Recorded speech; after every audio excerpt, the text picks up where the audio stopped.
cuenta. ¿Listo? Entonces empezamos, siempre hemos dicho que vamos a empezar con un resumen de la clase anterior. ¿Teníamos a alguien pendiente para el resumen? ¿O todos íbamos a dar como conceptos de lo que queríamos decir de la clase anterior? Profe, yo tengo una duda. Sí, señorita. Es que mira que estoy buscando la clase en YouTube, en la plataforma, y no la encontré porque yo tuve muchos problemas de conexión la semana pasada. Entonces la estoy buscando y no la encontré. Voy a mirar entonces para mandarte el link para que puedas tener como la claridad de la clase anterior. ¿Listo, Erika? Listo, profe, muchas Listo. gracias. A ti mil gracias. ¿Quién nos va a ayudar entonces con el resumen de la clase anterior?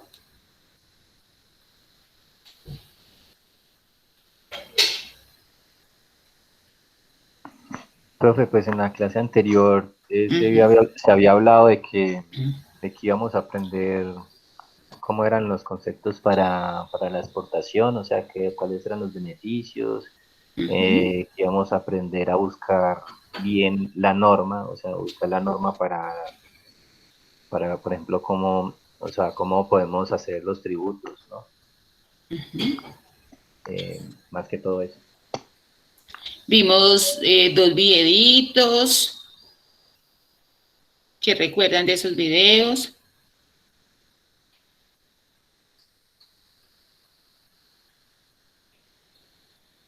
Un video del Banco de la República, un video de la presidencia. ¿Recordamos algo?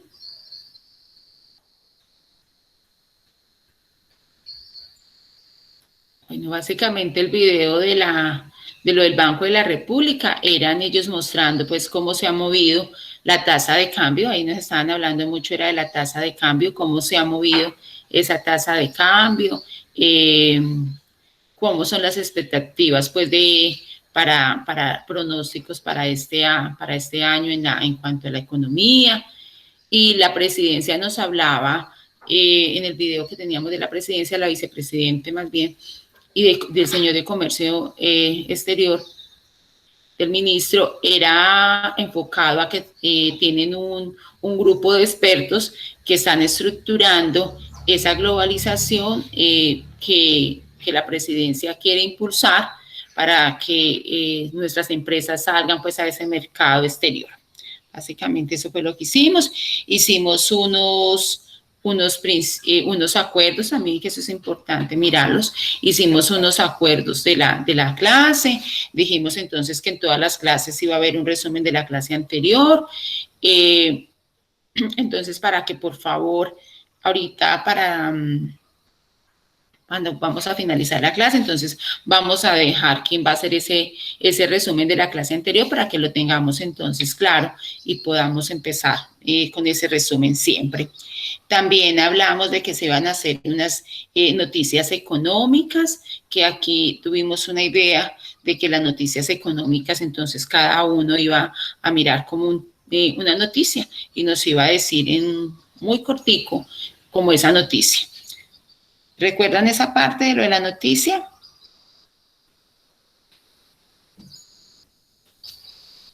Sí, señora. Listo. Sí, profe. Listo, Erika, mil gracias.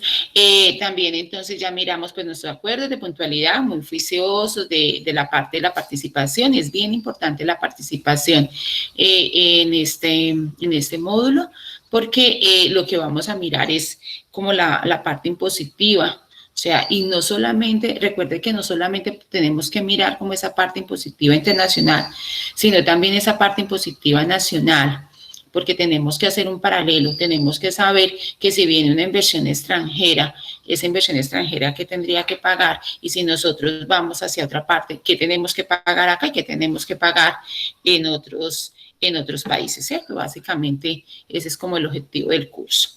Vamos entonces a seguir con lo de las noticias económicas. ¿Qué me cuentan entonces de las noticias?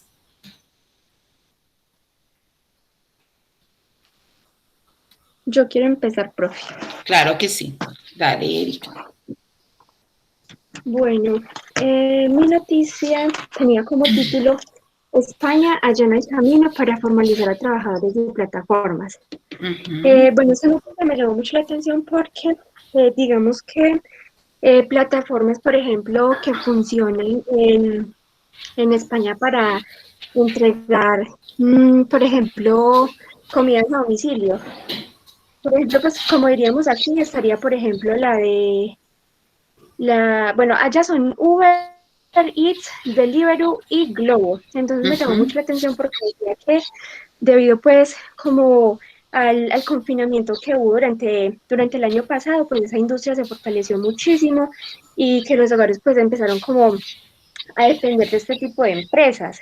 Entonces, que digamos que en España durante los últimos años se ha convertido en un gran negocio este tipo de plataformas. También decía que, por ejemplo, el gobierno de España lo que estaba pensando para este año era como preparar un cambio en la legislación laboral y que pues eso podía implicar como diferentes cambios en este tipo de plataformas y que también se verían como obligadas a ofrecer lo que era salario, seguridad social y beneficios de desempleo a todas esas personas que estaban trabajando en este tipo de plataformas, que eran como alrededor de 30.000 repartidores que trabajaban ahí. Entonces, pues vemos que también eso representa, digamos, como una amenaza para ese tipo de plataformas, porque por ejemplo, las que tengan la oportunidad de posicionarse y que tengan la oportunidad de ofrecerle salarios y la seguridad social a ese tipo de trabajadores, pues muy bien. Pero para las que no tengan como la oportunidad de hacerlo, pues eso implicaría que muchos de esos trabajadores se quedarían sin trabajo. Entonces, pues también vemos como ahí la, que la, la diferencia y como el cambio que podría traer. Perfecto, muchísimas gracias, Erika. Además que es un tema de mucha actualidad. Sabemos que esas empresas digitales en este momento pues tuvieron un auge dado la pandemia. Colombia no tiene una legislación realmente a esas empresas digitales, a esa economía digital. Entonces yo creo que es una de las tareas que se tienen para hacer, para mirar una tributación. Ahí hemos visto mucho los problemas con Uber, y es ¿por qué? Porque no se tiene una legislación clara en esa parte de empresas digitales. Muchísimas gracias, Erika. ¿Quién más quiere seguir? Yo, profe, ahí me Dale, escucha Brian. perfectamente. Ahí te escuchamos, sí, señor. Profe, mi noticia tiene que ver sobre la pronunciación del ministro de Salud de Colombia. Habla sobre uy, ¿qué está pasando? Habla sobre, profe, sobre las vacunas que se han perdido en Pereira y que han sido una cantidad enorme. Primero porque las quieren estar diluyendo en la mezcla y se pasan del diluyente. Entonces, el ministro dice que hasta el momento en Armenia solo se han dañado 5, en Antioquia 2, ¿cómo se llama eso? En Manizales 2. Entonces, que es muy tremendo y que realmente él no posee la culpa porque todo lo que tiene que, lo encargado para movilizar desde el punto A hasta el punto B, ellos lo hacen con todas las medidas, ¿sí? Ya cuando ellos la van a manipular aquí en Pereira, la manipulan es que se está perdiendo, cuando la están diluyendo. Entonces, me pareció una noticia como buena, ¿no? Ver que por qué están echando tanto diluyentes en las vacunas, o sea, ¿qué pretenden hacer o qué sería como la pregunta que deja mi noticia, ¿no? Claro que sí, Brian. Además que no es solamente acá en el eje cafetero, sino a nivel nacional que se han perdido. Pues si vemos ahí que realmente está revolucionado porque nos dicen que va a estar, que está la Procuraduría, están las personerías, está la Fiscalía, además porque eso tiene pues incidencias fiscales, ¿cierto? O sea, punibles. Entonces allí pues está como toda la investigación. Y muchísimas gracias, Brian. Bueno, pues, Veo ya se unió con nosotros Juan Guillermo, ¿cierto, Juan Guillermo? Muy buenos días, profe, sí. Hola, ¿cómo estás? Muy bien, gracias, profe. Algo perdidito porque tuve algunos problemas con la universidad y el primer día no pude estar en la clase. Ah, bueno, lindo, no te preocupes, Juan Guillermo. Ya entonces me dice Erika que tuvo problemas para encontrar el video. El video, ahorita voy a mirar y les mando el link para que ustedes puedan ingresar, para que miren pues como esa apertura que hicimos al curso. Hoy Listo, estamos muchas gracias, mirando, profe. para que tú sepas, nosotros cada clase vamos a hacer un resumen de la clase anterior. Hoy pues el resumen realmente no se hizo, pero entonces vamos a dejar siempre una persona que haga ese resumen de la clase anterior y cada persona, pues hicimos una sugerencia la semana pasada, íbamos a mirar noticias económicas, cada persona del grupo iba a decir una noticia muy cortica, pero algo que le hubiera llamado la atención de la semana, ¿listo? Entonces, para que también lo tengas, por favor, en cuenta, Juan Guillermo. Listo, ¿Quién profe, sigue muchas con lo de la gracias. noticia? A ti, mi gracias. ¿Quién sigue con lo de la noticia? Profe, yo Dale, Consuelo. encontré una pregunta que decía que a qué economía le fue peor en América Latina. Entonces, llegan a hacer como una comparación donde decía que a medida que avanza febrero se comienzan a conocer los datos oficiales de lo ocurrido el año pasado, pues el año de la pandemia, el año donde inició. Se conoce que el impacto que tuvo el coronavirus, se habla que el país menos afectado fue Brasil, seguido por Chile. Brasil con un 4% y Chile con un 6%. Y de Entonces, pronto dices desde Chile y Brasil, ¿por qué? ¿Porque fueron menos impactados? porque fueron menos impactados en el Producto Interno Bruto, pues menos fueron como las pérdidas. La economía no fue tan grave, tan golpeada como por decir en Colombia. En Colombia dice que estuvo del 6,8% y Perú dice que tuvo una caída del 1,% seguido México con el 8,5%. El ministro de Hacienda, el ministro colombiano de Hacienda dice que él calcula un crecimiento para este año del 5%, pero las expectativas que tienen los organismos internacionales dicen dicen como que él está equivocado, que eso no puede ser posible. Y eso fue lo que me llamó la atención. Perfecto, Consuelo, muchísimas gracias. Y vamos, sí, vamos, y sabemos y vamos a ver varios informes donde nos dicen pues que la recuperación realmente no es tan rápida, ¿cierto? Además porque el hecho de que haya llegado la vacuna es una esperanza para esa reactivación, pero sabemos que la reactivación siguen todavía muchos sectores cerrados, muchos sectores restringidos, entonces tampoco va a ser pues inmediata esa recuperación. Muchísimas gracias, Consuelo. ¿Quién más quiere aportar?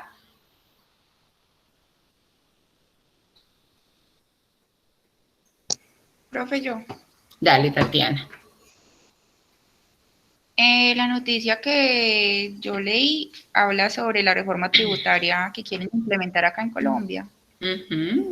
Entonces era como una discusión entre el ministro Cárdenas, pues un oratorio que hubo, donde dicen que la reforma tributaria se hace ahora, pero pues que entra en vigor cuando la economía se recupere, se espera que sea como más o menos en 2 años, pues para el 2022 a finales. Y que dicen que lo último que esperan es aumentar más impuestos, sino antes aliviar las empresas. Y que no se sigue descartando la venta de Ecopetrol, que porque pues con toda la afectación de la inflación y todo eso, van a bajar mucho las... ¿Cómo se llama lo que ellos venden? El petróleo. Sí, no, pues las acciones de Ecopetrol. Ajá. Que entonces igual... Se va a afectar el precio de la acción. Sí, señora. Listo, perfecto. Perfecto, Tatiana. Muchísimas gracias. Sí, ese es un tema que pues siempre nos dejan vilo. Sabemos que, de hecho, hoy traje un tema que está en módulo pegadito. Ahorita lo vamos a mirar de cuántas reformas tributarias ha hecho Colombia desde el 2000 hasta ahora. Entonces vamos a mirarlo. No son reformas estructurales, son reformas de por encima, básicamente llevadas a ¿qué? A conseguir más dinero, ¿cierto? Que es lo que ahora nos hace muchísima más falta. También en el artículo de Banco República en el que vimos la semana pasada, eso nos hablaba, de que estábamos acostumbrados a que siempre que el gobierno necesita plata, entonces, ¡pum!, saca reforma tributaria. Esa es la primera cosa que da. Y por más que digan que no van a subir, pues obviamente van a haber sectores golpeados. Colombia, los estudiosos dicen que en Colombia los tributos para las empresas están al tope, pero en tributos de persona natural todavía falta. O sea que muy seguramente nos van a seguir golpeando es el bolsillo a los empleados, que son donde ellos dicen que se puede crecer. ¿Listo? Gracias, Tatiana. ¿Quién más va a hacer aporte noticias?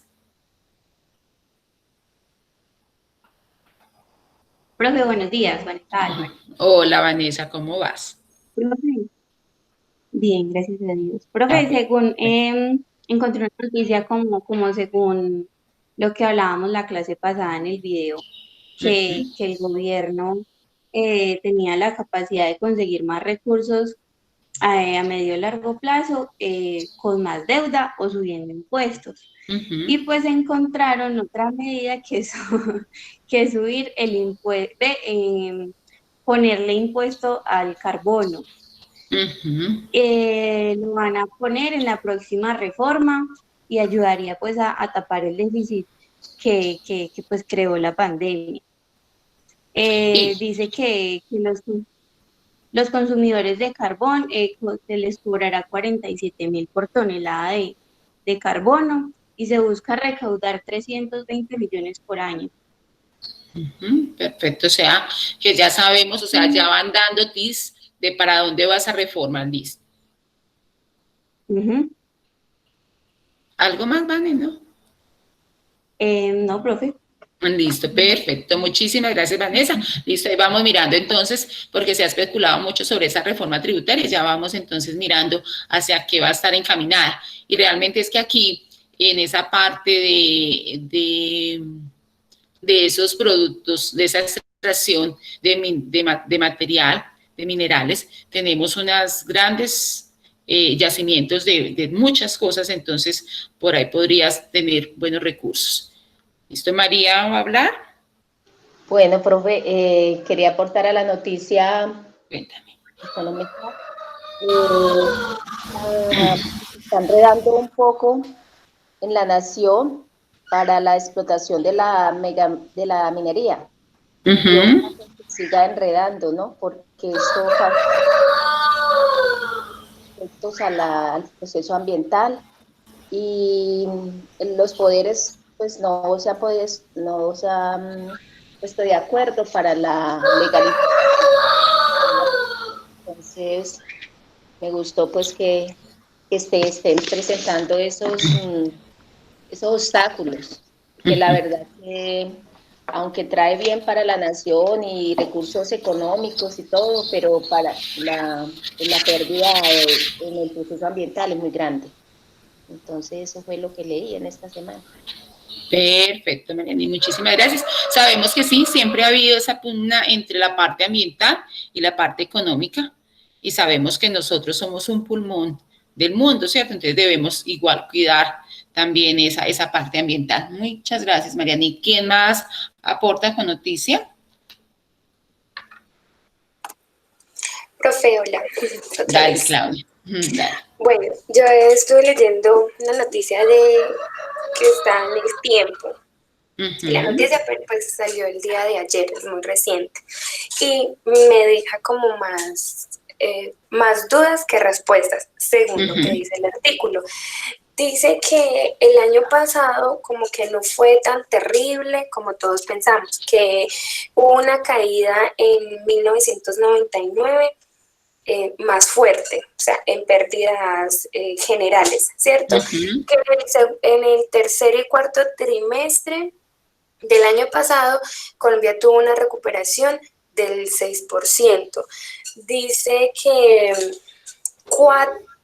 que que de las 12 actividades económicas pues, más grandes que tiene el país, 4 tuvieron un resurgimiento, o sea, aumentaron. Entonces, pues, eso, pues, no sé, como que pinta bien, pinta mal, pinta confusión.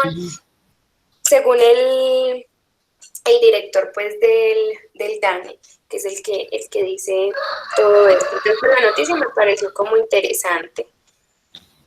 Listo, Claudia, muchísimas gracias. Y de hecho vimos que hay unas empresas que se vieron muy, pero muy beneficiadas, ¿cierto? Por ahí también salió un informe. Por ejemplo, ahí nos da unos ejemplos, nos dicen que los de arrendamientos, los de, por ejemplo, las empresas pues que tienen sus cultivos, o sea, el sector agrícola. Entonces dice pues que eso es bueno porque igual le va a brindar como cierta estabilidad al país. Y dice que ya se normalizó el crecimiento como de gastos en los hogares. Entonces eso me da a entender que, por ejemplo, uno estaba mercando de más y ya eso como que se normalizó y eso también es bueno. Entonces, pues, también lo dice ahí el mismo artículo.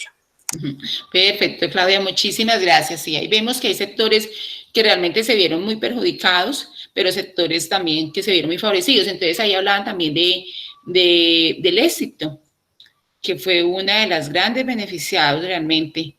O sea, la gente fue como a mercar, consumió los productos, el éxito pudo vender entonces muchísimo más de lo que estaba vendiendo. Y si se está vendiendo es porque definitivamente hay plata en el sector, ¿cierto? Listo. Falta Hernán y falta Juan. ¿Juan sabía algo de la noticia? Juan Guillermo, ¿tú sabías de algo de que debíamos de mirar una noticia? No, profe, no estaba enterado por lo que le comenté, pues que la primera semana no estuve presente. Perfecto. Listo. ¿Y Hernán Darío, tenemos alguna noticia? Sí, profe. La noticia mía es de que la Superintendencia de Sociedades reporta que en el año 2019 1.292 empresas fueron, pues, solicitaron ante la Superintendencia la insolvencia económica, ¿cierto? O sea, cerraron. ¿Cuántas empresas? 1.292, eso fue en el 2019. Y en el 2020 ya habían 3.000 y algo de solicitudes de insolvencia económica. Pero también aclaran de que el 63% de las empresas en el país mantuvieron el empleo de las personas durante la crisis y que durante toda esta crisis del 2020 161.700 trabajadores quedaron sin empleo. Entonces, pues en lo que dicen en resumen es que lo que estaba diciendo ahora Claudia, el país sí sintió la pandemia, pero las empresas intentaron de mantener los empleos. De pronto ahí dicen qué sectores se vieron más golpeados, Hernán. Sí, el sector más afectado fue el de la manufactura, la construcción y la agricultura. La que menos se vio afectada fue la minería. Imagínense. Perfecto. Listo, Hernán, muchísimas gracias. Listo, entonces, estas son nuestras noticias. Yo pienso que eso nos sirve muchísimo porque es que nosotros no podemos olvidar que si queremos hacer esa parte de internacional y si somos administradores de negocios internacionales, administradores de empresas, debemos mirar cómo se está moviendo la economía, ¿cierto? ¿Qué sectores suben, qué sectores bajan, qué sectores van a ser los que van a mandar en el futuro? Y muchísimas cosas de qué empleos son realmente los que van a ser sustituidos por máquinas, qué empleos son los nuevos que van a tener. Todas esas cosas nos van a sirviendo para nosotros hacer nuestro trabajo profesional y hacer un verdadero asesoramiento pues a esas empresas que nosotros nos vamos a encontrar o para nuestros emprendimientos. Listo, muchísimas gracias. Vamos entonces ahorita, a ver, acá teníamos, vamos entonces a mirar lo de las exposiciones, ¿cierto? Vamos a empezar primero con la exposición de las definiciones. ¿Quién tenía lo de las definiciones?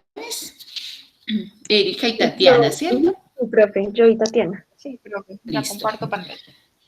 Listo, perfecto, mil gracias.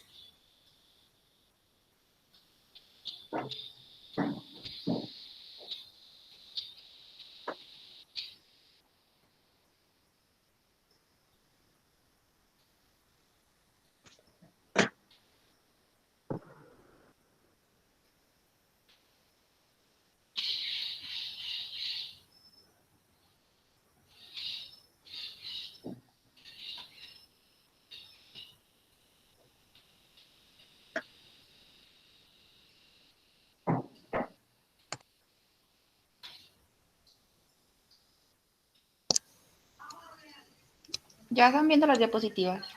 Sí, señorita, ya la estamos viendo. Sí, Tatiana la deja poner completo.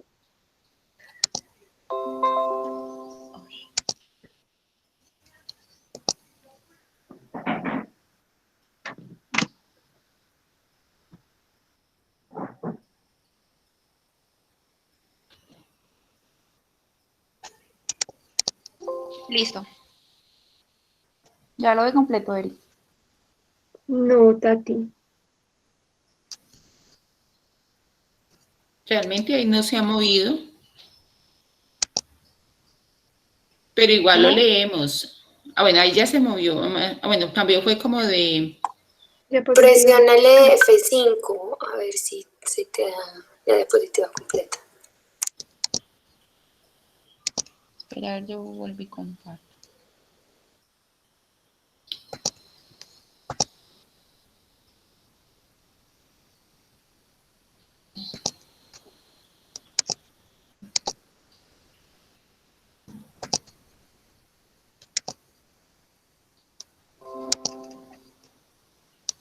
Ahí. Listo, Tati, ya. Listo. Buenos días, compañeros. Mi nombre es Tatiana Gaviria y mi compañera Erika Hidárraga. El tema que a nosotros nos tocó son las definiciones.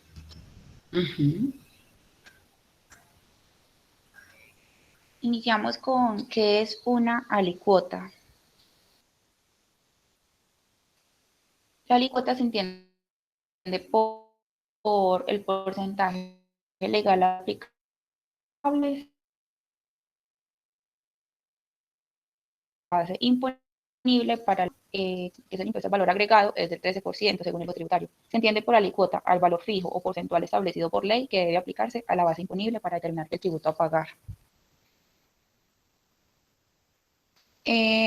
Como para entender un poquito lo de la alicuota, encontré unos ejemplos.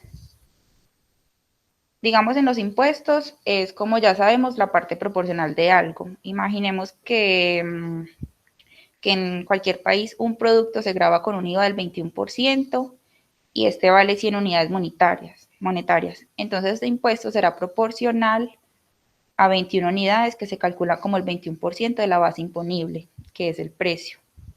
En el caso de una herencia, si existen 5 herederos, cada uno de ellos tendrá una parte igual que los demás del 20%. El total se calcula multiplicando este porcentaje por el número de partes. 5 por 20%, que es igual al 100%. La herencia se divide multiplicando el total por este porcentaje de cada heredero. Y en estadística, cuando tomamos una parte proporcional de un todo, estamos utilizando una alicuota. Por ejemplo, una muestra que supone el 20% de una población total. El objetivo es que sea representativa y que su estudio tenga un coste menor al ser del tamaño menor de la población original.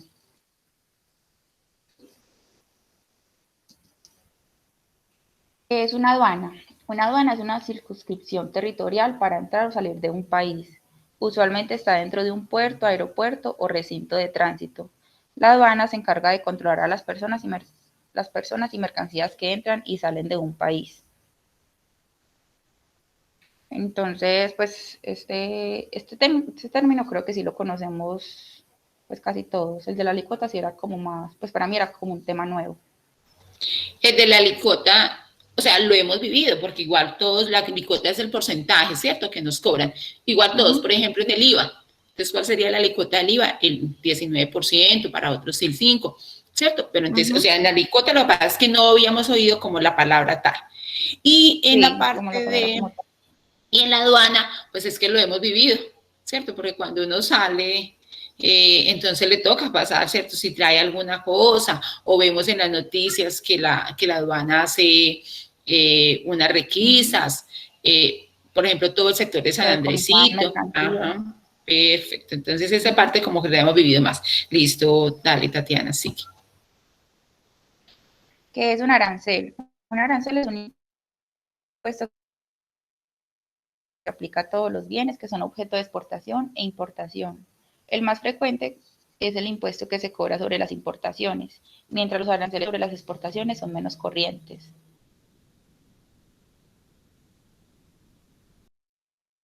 Tránsito, que son los que graban los productos que entran en un país con destino a otro. Es el ad valorem, que representa un porcentaje fijo sobre el valor de un producto. El específico se impone en términos de cargas o cobros específicos por unidad física de producto. El mixto, ambos aranceles, el ad valorem y el específico. Y estos se aplican, es decir, se cobrará cierta cantidad por unidad, además de un porcentaje fijo por el valor de cada producto. Y ya el compuesto se trata de un arancel ad valorem fijando un mínimo o un máximo de percepción.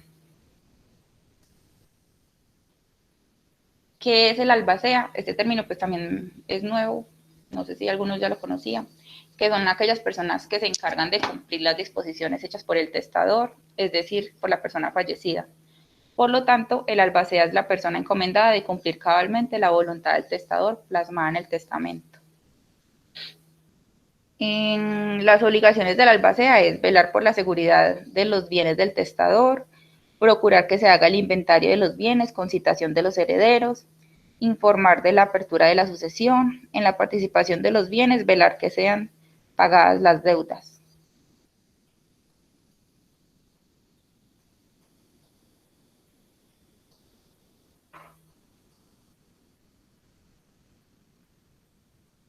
Erika. Listo. Buenos días, mi nombre es Erika. Yo les voy a hablar un poco sobre el avalúo comercial, los bienes inmuebles, bienes muebles, el bien público y el... ¿Tati? Bueno, entonces voy a empezar hablando de qué es el avalúo comercial. El avalúo comercial es una estimación del valor comercial de un bien teniendo en cuenta sus características físicas de uso, de investigación y análisis de mercado. Ese avalúo comercial, digamos que lo hace un perito. El perito es la persona encargada como de realizar una investigación de acuerdo a las características o el informe pues que esté como pidiendo el solicitante para realizar ese avalúo comercial. El objetivo de ese avalúo comercial es determinar el valor real y justo de un bien. ¿Qué quiere decir esto? Por ejemplo, cuando yo voy a poner una casa en venta, pues yo realizo ese avalúo comercial, le digo pues al perito que me lo haga para yo saber en cuánto puedo vender o puedo realizar la compra de un bien mueble. ¿Quién realiza? Digamos que el Instituto Geográfico Agustín Codazzi, que lo hemos escuchado pues muchísimo, también entidades que estén autorizadas y registradas en la propiedad raíz, y el perito que, como les digo, es esa persona especializada que se encarga de realizar como tal el avalúo comercial. ¿A ti?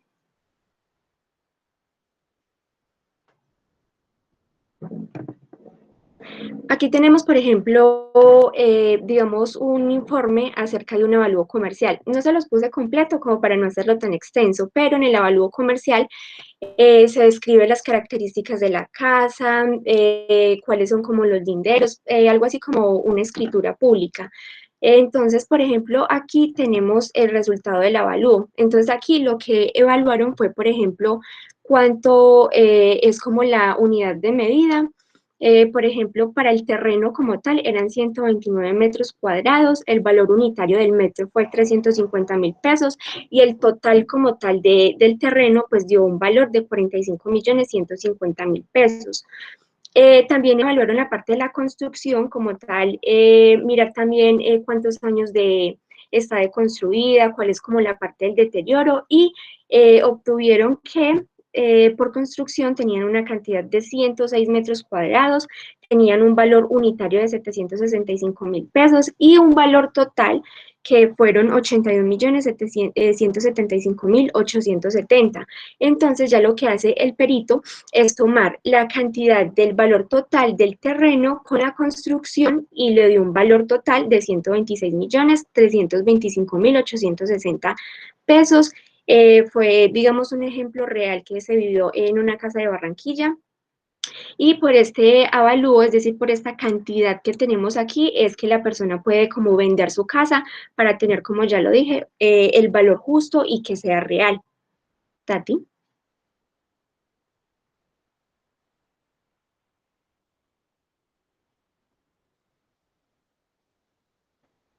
Tati, ya puede pasar.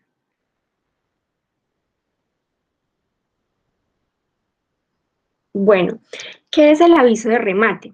El aviso de remate es el deber que se tiene de anunciar al público la venta de los bienes del deudor. ¿Qué quiere decir esto? Por ejemplo, digamos, cuando yo hago un préstamo en el banco y, digamos, el banco me presta mis 100 millones de pesos, yo tengo que dejar, digamos, un bien para garantizar que voy a pagar esa deuda. En caso de que yo no la pague y, digamos, el banco me haga ciertos llamados para que yo pague esa deuda y no la pague, entonces lo que hace el banco es que toma una de las propiedades que yo dejé en garantía o en avalúo para que lo tomen y lo vendan. Entonces, lo que hace ya el juez o la persona encargada, en este caso sería como la entidad financiera, es que toma mi bien, puede ser un carro o una casa, y la pone en remate. Remate quiere decir, por ejemplo, como el embargo que está haciendo, la pone a venta en el público para que ellos puedan como participar de esa venta. ¿Por qué medios van a anunciar esto? Dice que se hará por medio de un listado en un periódico de amplia circulación en la localidad o un medio masivo de comunicación que indique un juez. Entonces, por ejemplo, un periódico en el que las personas puedan conocer cuál es ese listado de los tipos de bienes que van a estar en remate. Por ejemplo, aquí tenemos el carro. Entonces, lo que hacen es hacer la descripción total del bien que se está poniendo en remate. En este caso, pues se da las características del carro, cuál es el modelo, cuál es como la placa, también decir como la fecha y el lugar en donde se va a realizar el remate para que las personas puedan ir y llevar como sus ofertas de remate. También se estipula como las entidades para que, digamos, ingresen cierta cantidad de dinero y de esta manera las personas puedan como participar en ese remate. Tati.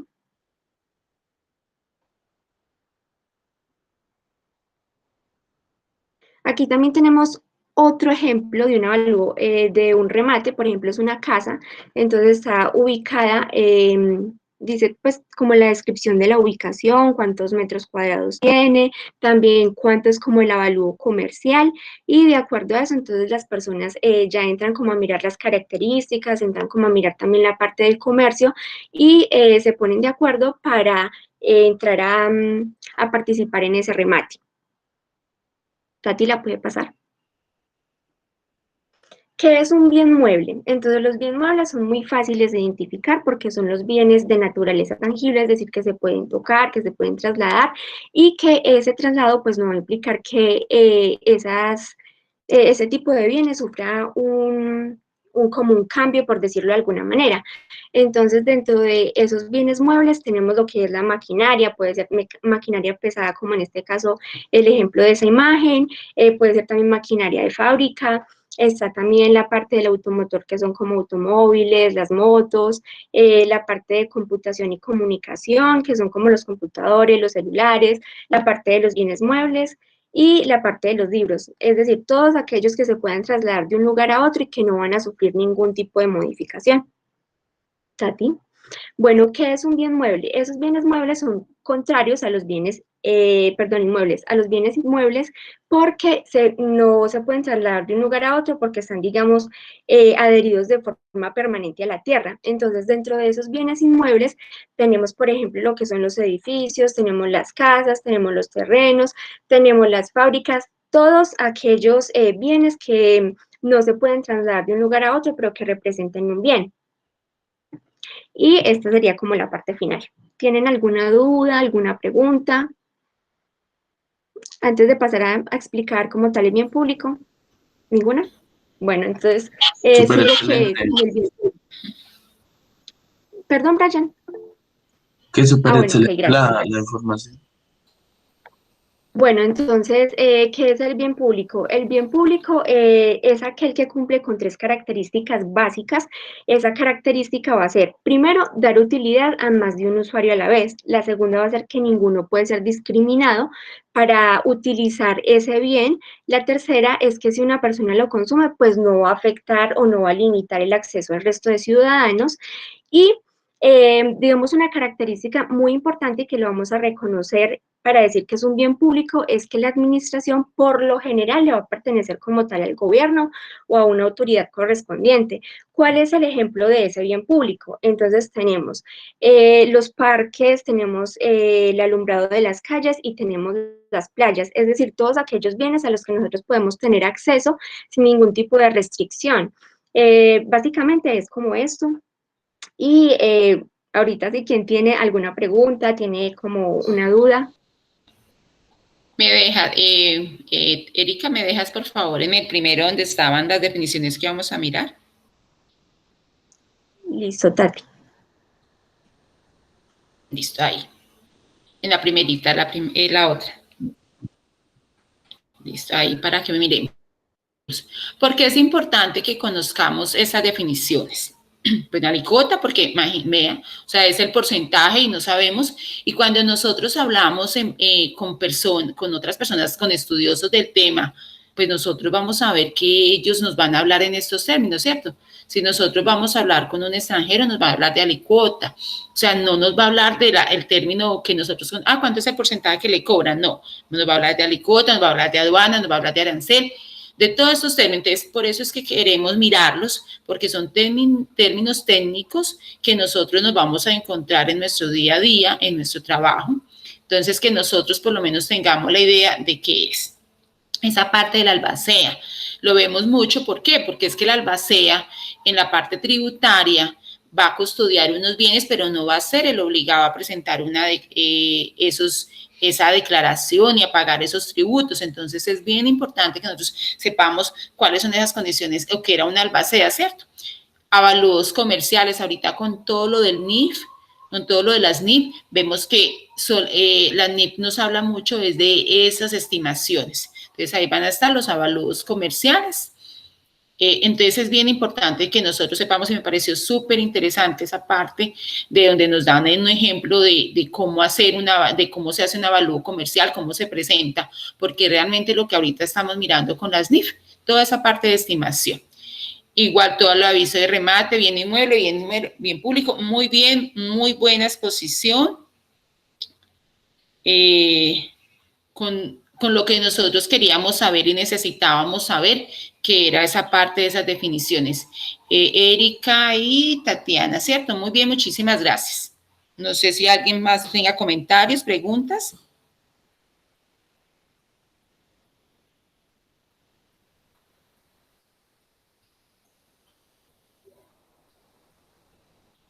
Chicos, ¿algún comentario, alguna pregunta? ¿Algo adicional? No, profe. Listo. Entonces seguimos con la segunda.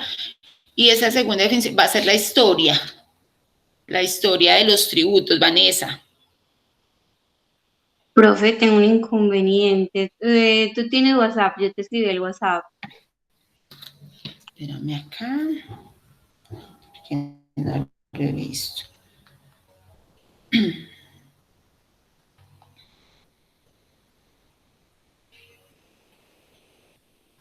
No, bueno, espérame a ver, Mani, que no me ha llegado acá, no veo que me haya llegado. Escribiste por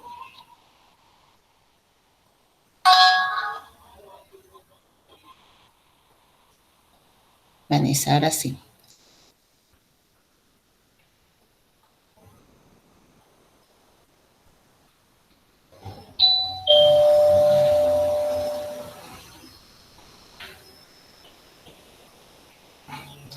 Listo, no.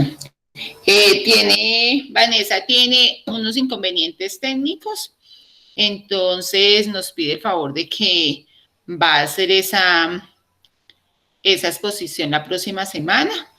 Obviamente para la próxima semana vamos a tener otras exposiciones, ¿vale? Entonces tú ya sabes que vamos a hacer esas dos, ¿listo? Sí, profe, listo. Entonces haría listo, perfecto. Listo, perfecto. Mil gracias. Entonces sigamos con esos principios de tributación. Principios de tributación. Bueno, profe, es Consuelo y Hernán Herrera.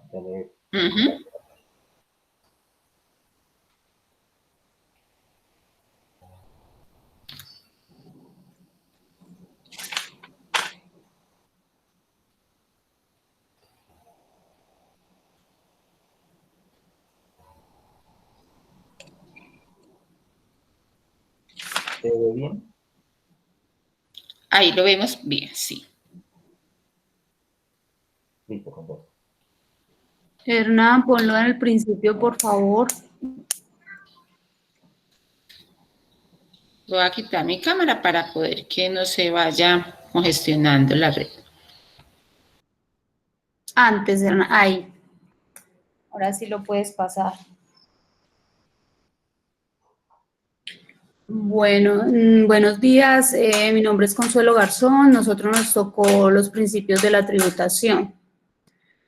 Dice que la Constitución Política Colombiana consagra varios principios.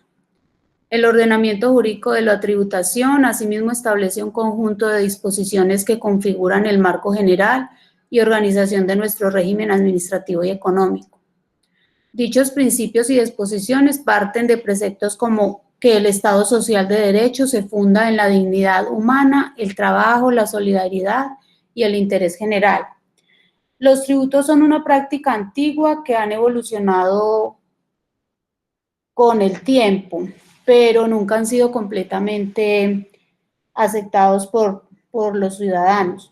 Y el objetivo de estos es reinvertir el dinero de quienes pagan estos impuestos para beneficiar a los ciudadanos. Puedes pasar, Hernán, por favor. Principios al sistema tributario, algunos son legalidad, equidad, eficiencia, progresividad y retroactividad. La legalidad habla de que este principio determina que todo tributo debe ser establecido por ley, según el artículo 338 del Código del Comercio. Los tributos solo pueden ser impuestos por el Congreso, asambleas y consejos a través de leyes y ordenanzas y acuerdos respectivamente. Además que un tributo solo puede ser creado por ley que fije los sujetos activos y pasivos hechos, bases gravables y tarifas. Es orden constitucional que la ley establezca la relación jurídica y Estado contribuyente. Este principio determina que todo tributo debe ser establecido por ley, sí. La puedes pasar, Hernán. Esta de la legalidad, entonces quiere decir que si no hay una ley, o sea, si no tenemos la ley, nadie está sujeto a cumplirla, sí. Perfecto. Igual o equidad. Equidad, este principio hace referencia a que todos los individuos deben contribuir con el Estado de acuerdo a su capacidad de pago.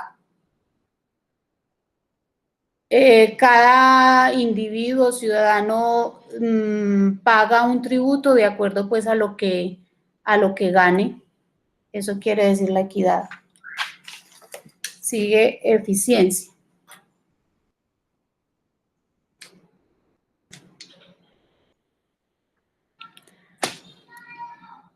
Proporcionalidad.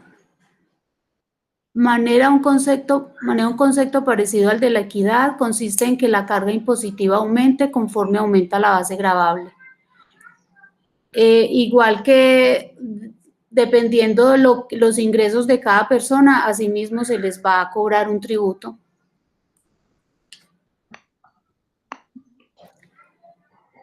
Bueno, mi nombre es Hernán Herrera. También hay otros principios. En realidad son muchos principios. Nosotros colocamos algunos específicos. También está la comodidad, en donde el Estado, después de crear la ley, pues, del tributo, tiene que crear fechas y plazos o periodos de pago para que sea más cómodo para el contribuyente. Nos quedamos en proporcionalidad en la imagen. ¿Tenían la otra o no? No, profe, no las colocamos todas porque son varios principios. Ah, perfecto, listo. Entonces, una de ellas era la comodidad. Lo que estamos hablando ahora era que después de establecida la ley del tributo, también tiene que crearse como fechas y pago y formas de pago para que la persona que va a hacer el pago tenga más facilidad de hacerlo, ¿no?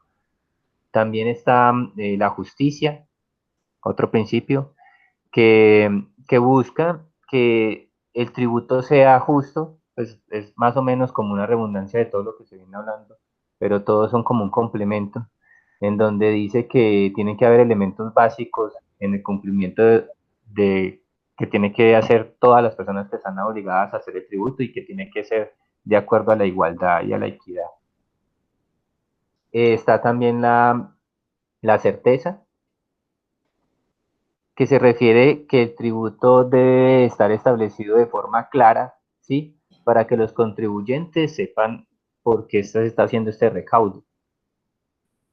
Está la irretroactividad, que como decía Consuelo ahora, según el artículo 338 de la Constitución Nacional, las leyes o ordenanzas, que son las que regulan el tributo, deben de justificar con hechos y deben de justificar con hechos y tienen que demostrar en qué se está gastando dicho tributo. Hay muchos más principios. Nosotros les vamos a dejar el link ahorita en el chat. También está el principio de la buena fe, que creo que eso está inclusive en todas las carreras, donde se dice que estos tributos tienen que ser encaminados a que todo el pueblo, todas las personas que van a contribuir, salgan beneficiadas de lo que se está aportando. Por ahora sería eso, profe. Muchas gracias.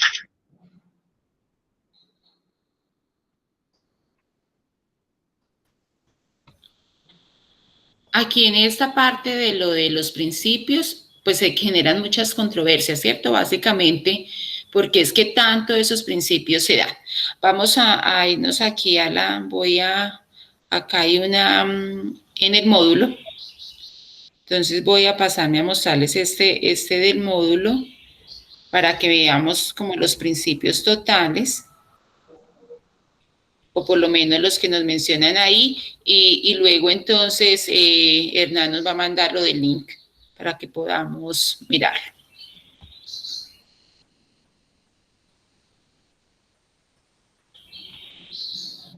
Entonces, aquí ven ahí la pantalla. ¿Están viendo mi pantalla? Sí, profe. Listo. Entonces, ahí en esas vemos los principios de tributación. Entonces, hablamos legalidad. Está prendida la pantalla. No, apenas está como cargando. Sí. O solo a mí. Qué horror. No, apenas está cargando. Ah, bueno. Profe, apenas está cargando. Sí. ¿Alguien la ve ya? No, ninguno la alcanza a ver. No, profe, apenas está cargando. Porque está tan... Acá ya me está diciendo que...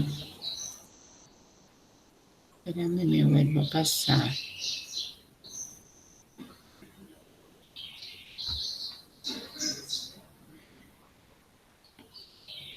¿Ahí la está dejando ver ya? No. No, profe. No. No, profe. Bueno, voy a irles contando a ver si de pronto nos deja luego cargar. Entonces, aquí están los principios de tributación: legalidad, igualdad, proporcionalidad, generosidad, progresividad y retroactividad, economía, justicia, certeza, comodidad, representación, practicabilidad, debido proceso y la buena fe. ¿Dejó ahí a cargar? No. No, profe. Entonces, listo. Entonces ahí estos principios de tributación es como, como entra como en el debate qué tanto se está cumpliendo, qué tanta legalidad hay, qué tanta proporcionalidad hay, qué tanto buen debido proceso hay cuando uno tiene un problema con la DIAN o con o con alguna administración, ¿cierto? Porque vemos ahí que son muchos, ahí ya voy a dejar de compartir entonces, que son muchos los que nos pueden cobrar esos tributos. Está los entes territoriales, está la DIAN. Entonces ahí entra es como el debate de qué tanta legalidad, qué tan claros son, ¿cierto? Ahí que nosotros podríamos decir, ¿cómo les parece? ¿Se está cumpliendo o no se está cumpliendo esos principios?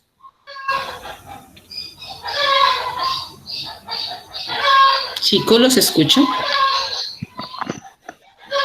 Sí, profe, eso es como en Pereira cuando hicieron el avalúo, que tocó que pagar un dinero y que después lo regresaron sobre la propiedad, ¿no?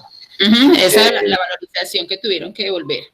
Sí, que eso, pues como estaba diciendo Consuelo al principio, que se creaba por ley, por ordenanzas, por consejos, bueno, eso lo hizo la ciudad, sí, me imagino que por medio del consejo, pero todas las personas estaban en desacuerdo, porque pues todo el mundo está pagando un predial de acuerdo al avalúo, no es que venga el consejo y diga que la ciudad ya se valorizó más, entonces van a aumentar el tributo de la noche a la mañana, a pesar de que ellos lo crearon, no estaba bien acogido y por eso también fue bueno que lo hayan regresado. Perfecto. ¿Qué más comentarios acerca de estos principios? Además que esos principios son universales, ¿cierto? O sea, toda la parte impositiva debería basarse en estos principios. Consuelo, ¿nos va a decir algo? No, profe, qué pena, tengo el micrófono prendido. Dale, tranquila. Listo. ¿Quién más quiere opinar? ¿Algún comentario adicional? Profe, pues que en el tema es esencial para nosotros los contadores saber pues los principios, ¿no? Todo lo que vayamos a realizar. Perfecto, claro que sí, listo, porque es que más es parte fundamental de nosotros esa parte tributaria, ¿cierto? O sea, sabemos que ese es nuestro día a día y para eso, y debemos estar pues en condiciones de ir y discutir ante un ente regulador de estos. Listo, muchísimas gracias. Muchas gracias entonces a Consuelo y a Hernán, que nos ayudaron con esta exposición. Vamos entonces a seguir con la de las fuentes de derecho. Claudia, ¿cierto? Sí, señora, yo. Dale, Claudia.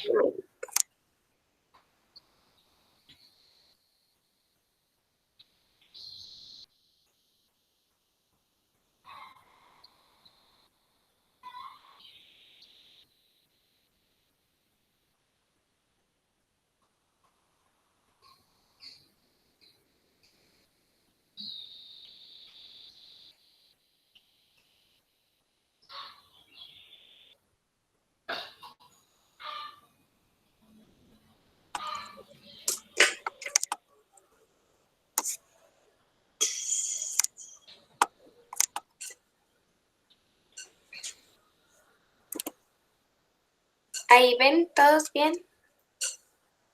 Sí, estamos mirando, sí. Listo. Buenos días, mi nombre es Claudia Patricia Medina. Les voy a hablar un poquito de las fuentes del derecho. Bueno, ¿qué son fuentes de derecho? Existen dos tipos de fuentes de derecho. Fuentes tributarias. Existen dos tipos de fuentes tributarias, las directas y las indirectas. Entonces, fuentes tributarias directas.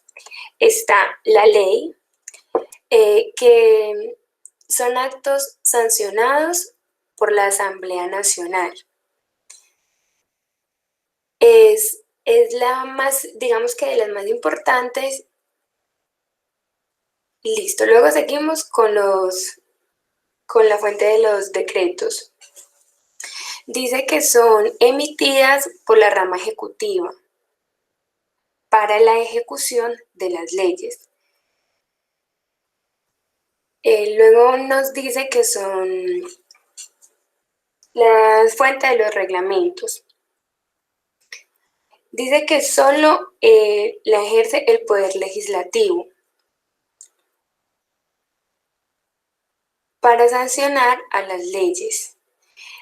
Tiene la facultad de sancionar las leyes, como le acabo de decir, corresponde exclusivamente al poder legislativo. Eso significa que es a la Asamblea Nacional.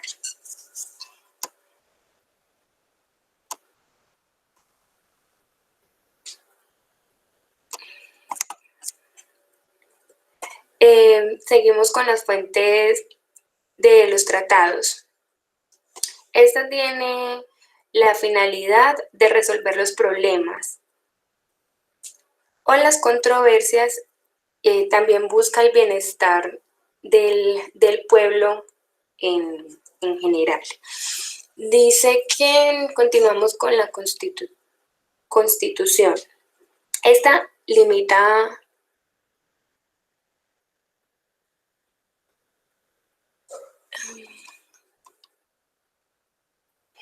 limita la potestad del Estado, también la garantía de los derechos individuales de cada personita en sí.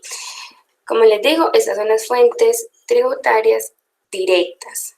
También tenemos fuentes tributarias indirectas, que sería, pues, está dividida como en tres ramitas: la doctrina, la jurisprudencia y el financiero. Dice que la doctrina es el conjunto de normas, de disposiciones,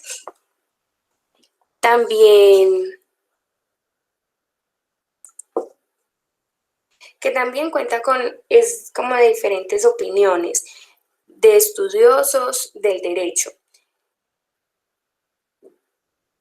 Explican, fijan el sentido de las leyes, sugieren las soluciones en las materias no sancionables. Continuamos con la jurisprudencia. Esta interpreta la ley que ejecutan los tribunales. Por último, tenemos el financiero, o también conocido financiero o de costumbre. Esta es la fuente no escrita del derecho y también genera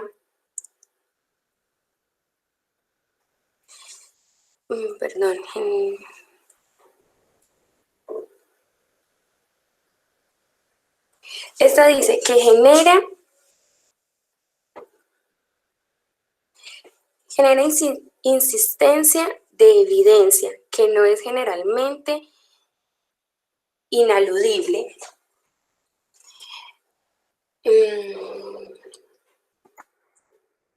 Listo, profe. Muchas gracias. Déjame, porfa, devuélvete, por favor, y me deja ya me olvidó, las diapositivas, para que miremos un poquitico. Bueno. Entonces, acá, ¿qué queremos mirar? Queremos mirar, muchas gracias, Claudia, primero que todo.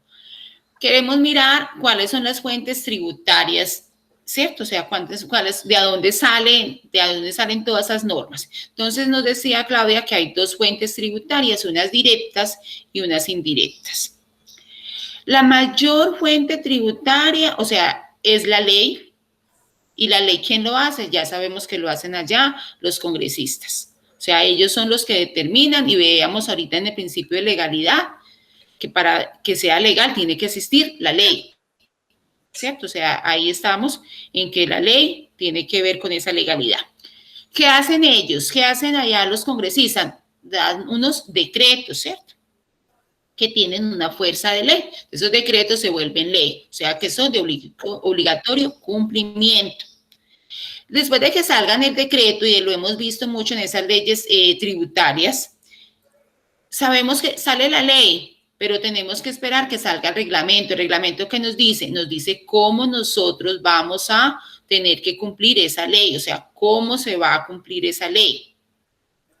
También tiene que ser allá que nos lo hacen pues los senadores y todo eso. ¿Qué tenemos como otra fuente tributaria directa? Los tratados. Y en esta parte tributaria internacional se ve muchísimo, que son los tratados que se hacen con otras naciones para evitar ¿qué? Para evitar evasión, para evitar elusión, para evitar ese doble imposición tributaria, para hacer mucho más fácil la comercialización de productos y manejar la globalización. Para eso se hacen esos tratados que se hacen entre países. Muchas veces inclusive esos tratados van por encima de la ley, ¿cierto? Pero se hace una condición especial con el fin de ¿qué? De buscar que la globalización se ponga en marcha, ¿cierto? Ahorita que todos necesitamos que esa globalización sea efectiva. Y está la Constitución, que sabemos que es tiene todo el ordenamiento jerárquico de lo que nos debe impulsar, o sea, todas estas tienen que ir de acuerdo a esa Constitución, a lo que nos dicen, y si en algún momento se desvía por algo la Constitución, pues nos tienen que decir, mire, este es por un bien común. Por ejemplo, en el momento de eso de los tratados, que pueden ir en contra de algunas partes de la Constitución de cada país, pero que por el bien común se hacen. Entonces ahí nos van a decir y nos van a explicar por qué se van a hacer a pesar de que la Constitución no lo contemple. ¿Listo? Sigue, Claudia, por favor. Dámela. Dime. Yo tengo una pregunta. Es que ahí en los tratados usted decía que era como para evitar la parte de la evasión y la elusión, pero yo sé que la evasión está mal porque pues obviamente se tiene que cumplir con todos los parámetros y los requisitos, pero he escuchado que la elusión es la manera pues en la que uno puede como tomar la ley y hacer, digamos, una modificación, pero que está legalmente hacerlo. Sí, vamos, de hecho, pues en la próxima clase tenemos ahí, está en la parte de las definiciones. Lo que pasa es que muchas veces, o sea, para la DIAN, eludir es igual a evadir. Entonces, sí tenemos que tener muy, pero muy en cuenta qué leyes vamos a tomar y de qué nos vamos a pegar, porque esos tratados internacionales lo que hacen es ajustar esas leyes, cosa de que uno no las pueda tomar tan a la ligera y que muchas veces no se puedan tomar porque se están tomando más en esa parte de la evasión. Pero sí, básicamente la evasión es no cumplir la ley, la elusión es yo voy a cumplir la ley, pero para mi beneficio, ¿cierto? Para pagar menos impuestos.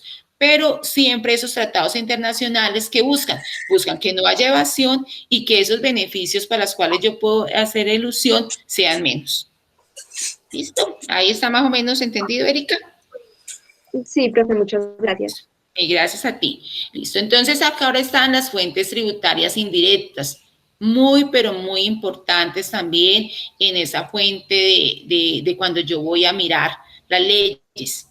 ¿Por qué? La doctrina es el conjunto de las normas. O sea, si yo tengo que ir a mirar cómo debo aplicar tal ley o si tal ley me aplica o no, yo tengo que ir a buscar la doctrina.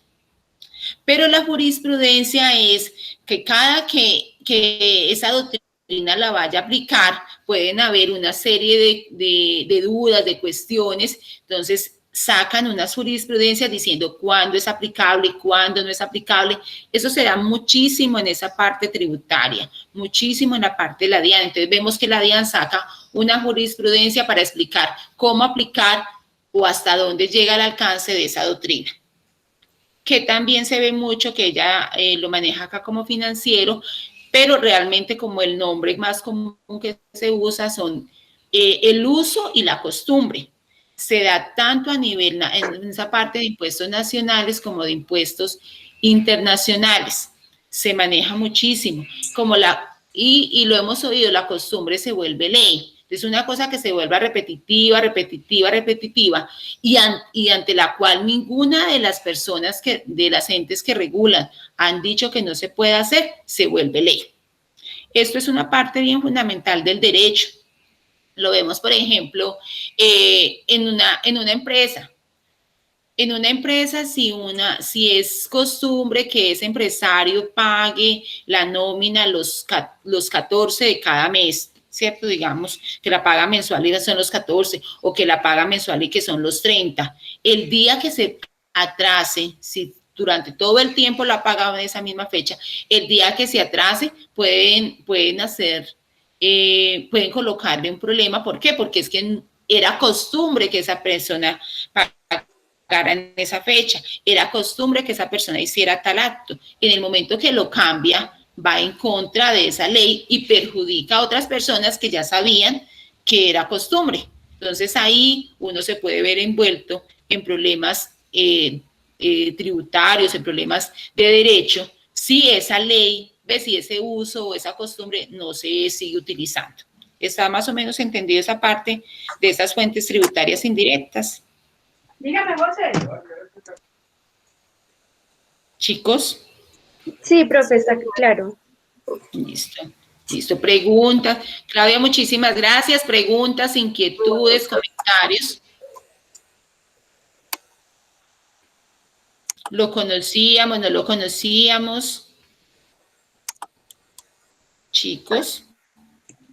Uy, profe, por ejemplo, yo me estaba sintiendo con ese tema súper enredada. Yo no sabía cómo explicar eso.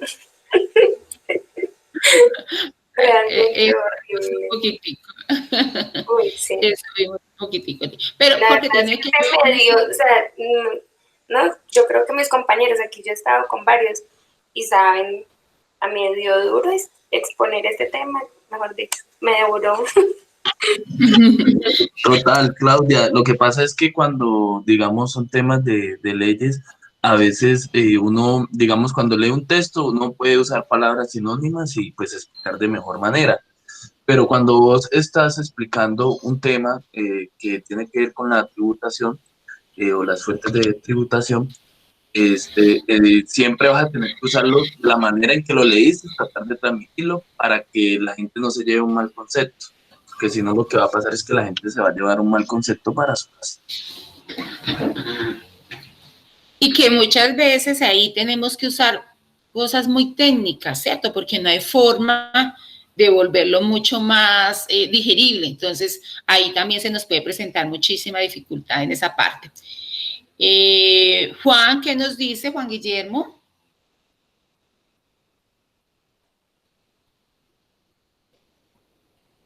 Juan Guillermo.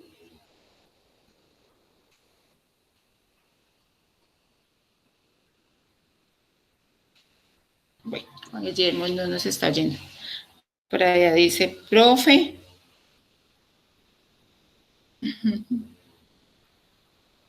Juan Guillermo, queríamos oír tu opinión acerca de todas las fuentes del derecho.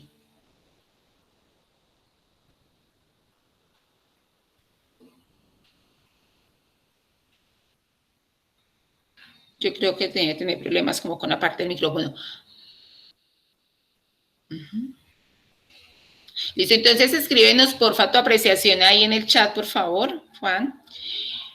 Vanessa, ¿qué nos puede comentar acerca de eso? ¿Qué tan entendible es? Profe, pues muy entendible, no, pero pues la chica dijo pues a qué se quería llegar con este. Perfecto. Ahí nosotros vamos a ir entendiendo a medida que utilicemos, ¿cierto? A medida que nosotros miramos, bueno, hay una nueva ley tributaria. Por ejemplo, lo vamos a ver ahorita cuando saquen entonces la nueva reforma. Sacaron una nueva ley tributaria. ¿Cuándo va a tener aplicación? No la podemos aplicar hasta que nos saquen la reglamentación. Así de sencillo. Ya está la ley, ya está ahí. Lo vemos con Se me olvidó. Con la parte de esta de las personas que están reportadas, no se ha podido aplicar. ¿Y por qué no se ha podido aplicar? Porque no han sacado reglamentación. Entonces, hasta que no saque reglamentación, no sabemos cómo la vamos a aplicar. Y entonces, a pesar de estar la ley, no se ha reglamentado. Y ya luego, cuando se empiece a utilizar, cuando ya se empiece a utilizar, entonces nosotros obviamente vamos a tener toda esa doctrina. ¿Qué va a ser esa doctrina? Todas esas normas allá están compiladitas, perfecto, para que nosotros vamos y las leamos. Y van a surgir muchas dudas. ¿Por qué? Porque van a surgir que una persona la implementa de una forma, la otra persona la implementa de otra forma, que demandan esa ley. Entonces ya viene la Corte a dar su jurisprudencia, entonces viene la DIAN y dice, sí, es que lo estamos aplicando así, o que usted debe hacer. Entonces ahí es la jurisprudencia, esa parte de cómo ellos nos dicen y nos hacen esas aclaraciones a las dudas que podamos tener de esa doctrina. Ahí más o menos para que vayamos empapándonos de esa parte tributaria. ¿Listo? Listo, muchísimas gracias entonces, Claudia. Y seguimos con la última exposición que teníamos hoy, que es actos administrativos. Yo, profe. Listo, Brian y Mariana. Listo. Mariana. Profe, ¿cómo hago para presentar ahora? Presentar ahorita. Pantalla completa. ¿Cierto, Sí. profe? Sí, o por ventana también puede ser. Y ahí le dices compartir. Compartir. Aquí le estoy dando cualquiera que tu pantalla libre. Y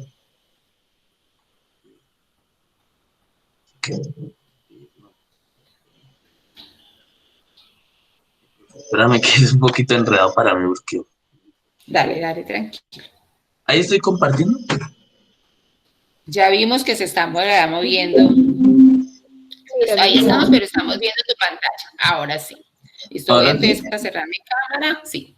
Sí, ahora sí. Voy a cerrar entonces mi cámara y todo para que no haya interrupciones. Espérame, profe, que estoy acá teniendo un poquito de falla técnica. Brian, dale tranquilo, no te preocupes.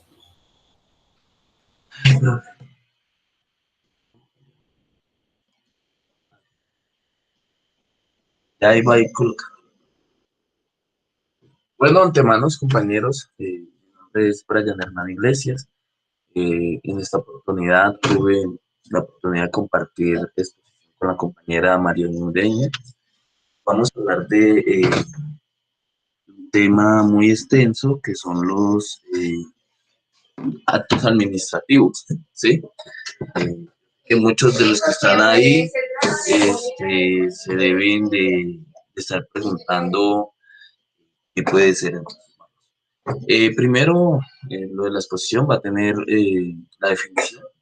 De verdad que es un tema muy extenso, profe. De pronto no me demoré dando una definición porque traté de sacarlo con unas palabras claves, ¿sí? Sí, acuérdate que lo que vamos a hacer es como esas ideas, ¿cierto?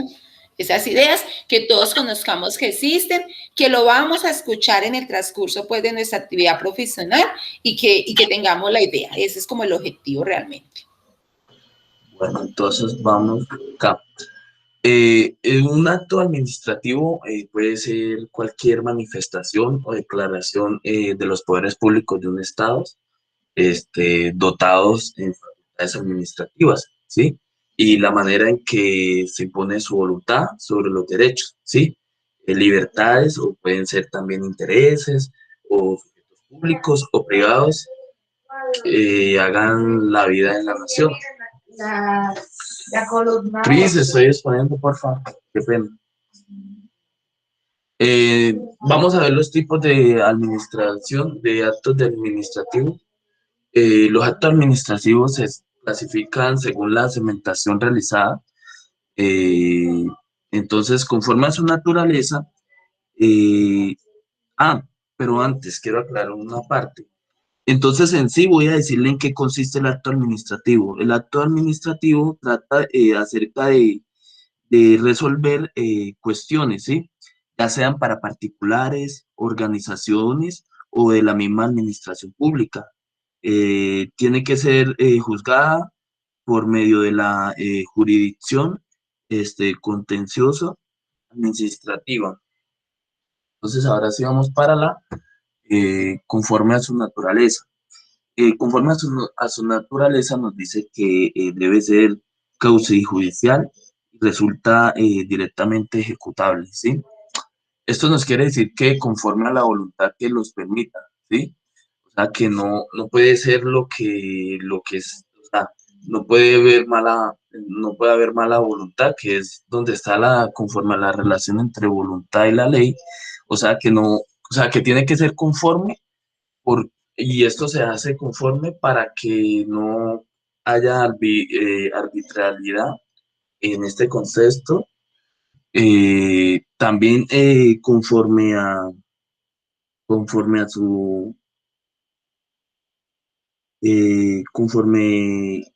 su causa, perdón, profe, causa o finalidad del acto.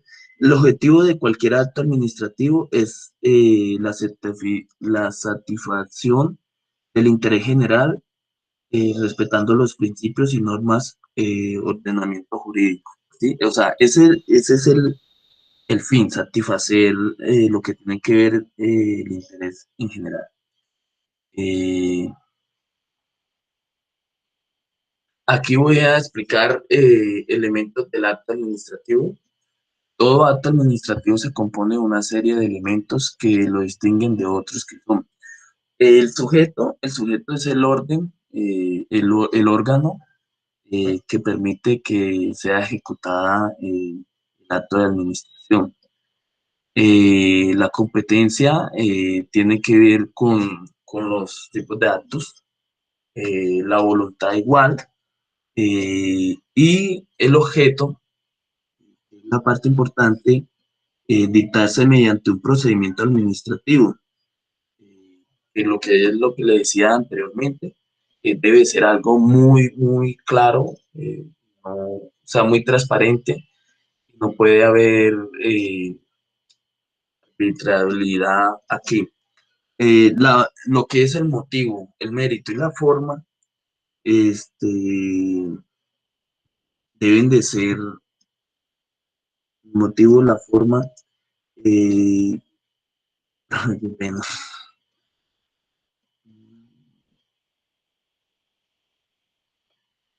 Bueno, el motivo o la forma, profe, es la causalidad, ¿sí? Que lleva para que este acto administrativo pueda ser ejecutado, ¿sí?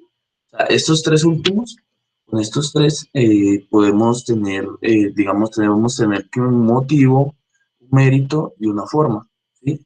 En la cual se explique cada uno de estos tres puntos para poder llegar a un acto administrativo. Aquí les daré un ejemplo de los actos administrativos. En la forma también debemos de tener en cuenta que si no se hace de buena manera puede ser impune.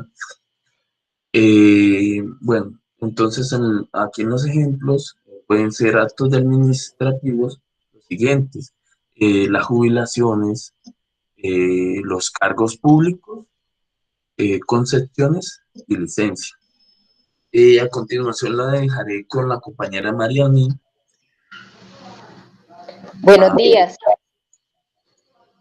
Gracias, Brian. Bueno. Mi nombre es Mariani Durueña. Como bien lo explicaba mi compañero Brian, en los ejemplos, voy a aportar otro poquito de los ejemplos de los actos administrativos, que tenemos las jubilaciones, los cargos públicos, las concesiones y las licencias, ¿no?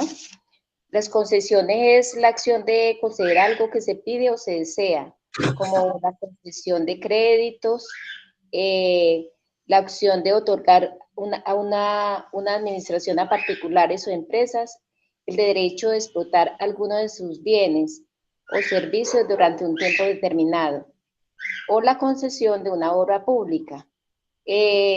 Como por ejemplo, la empresa pública contrata a una empresa privada para la realización de un servicio. Uno no paga en el momento, sino que se le remuneran otorgando la explotación de la misma sobre un plazo determinado por la retribución del servicio. En las licencias, puedo dar un ejemplo de las licencias ambientales, ¿no? que es la autorización que otorga la CAR para la ejecución de un proyecto. Los balnearios públicos deben de contar con licencia licencia sanitaria, licencias, los parques también, todo está tienen que tener licencia.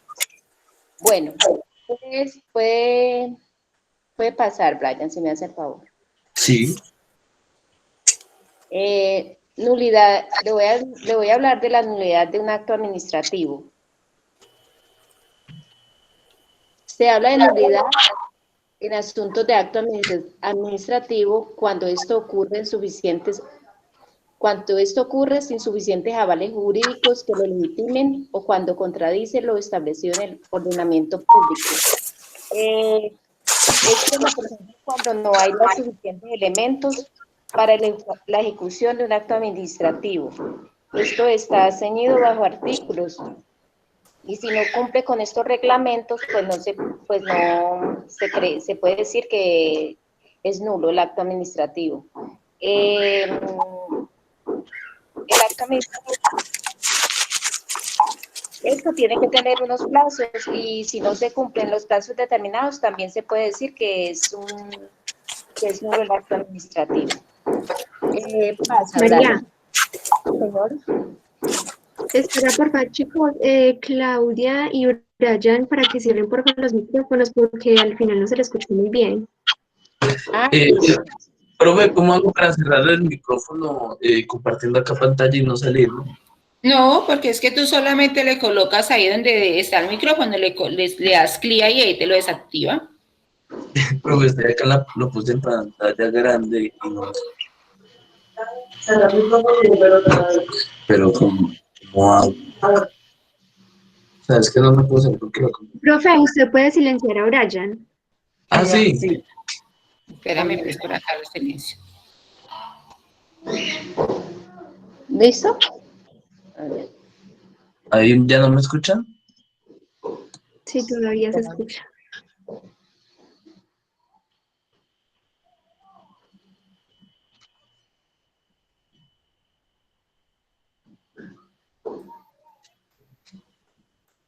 Ay, Romeo.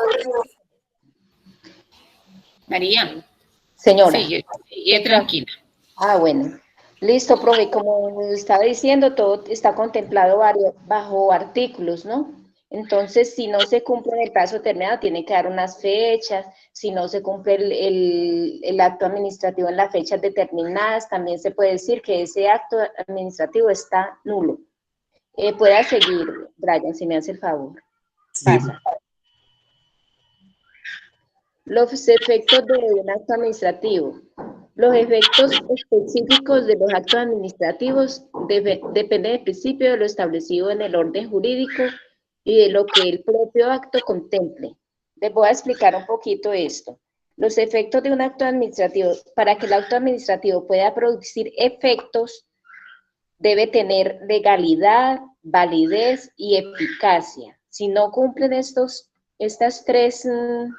tres puntos, no tiene que no produce el efecto deseado en el acto administrativo.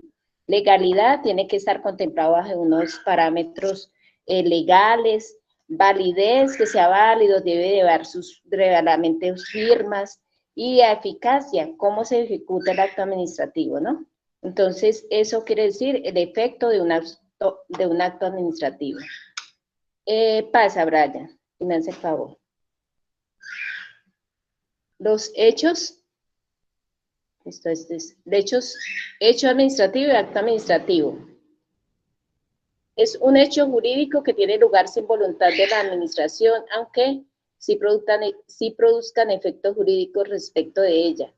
Un hecho jurídico es, como se sabe, algo que ocurre, pero que tiene un impacto en la realidad jurídica de su competencia. El hecho administrativo es toda actividad material traducida en operaciones técnicas o actuaciones físicas en el uso del ejercicio.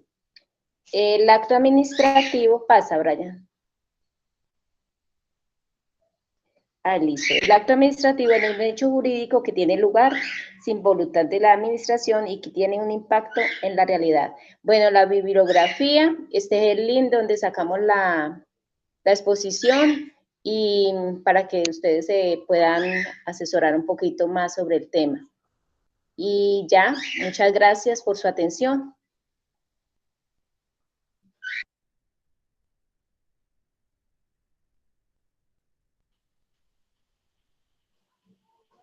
De pronto alguien quedó con alguna duda sobre el tema. La verdad es que el tema ha sido muy extenso y se trató de sacar los mayores resúmenes. Igual, si alguien no entendió o tiene alguna duda, me comprometo, ya sea por aquí o si aquí les da pena por interno aclarársela. También estaré compartiendo la presentación por WhatsApp, pues verla. De verdad, muchísimas gracias por su tiempo. Muy agradecido. Muchísimas gracias. Quería hacer una preguntita. Profe, sobre lo que hablamos es que de lo de la minería, para la explotación minera de determinado lugar, eso también se puede contemplar sobre como un acto administrativo. Ellos dan como una, ¿cómo le dijera yo? Como un poder para, sí, una licencia, vea, usted puede estar en el proyecto, explotar esa mina y toda la cuestión.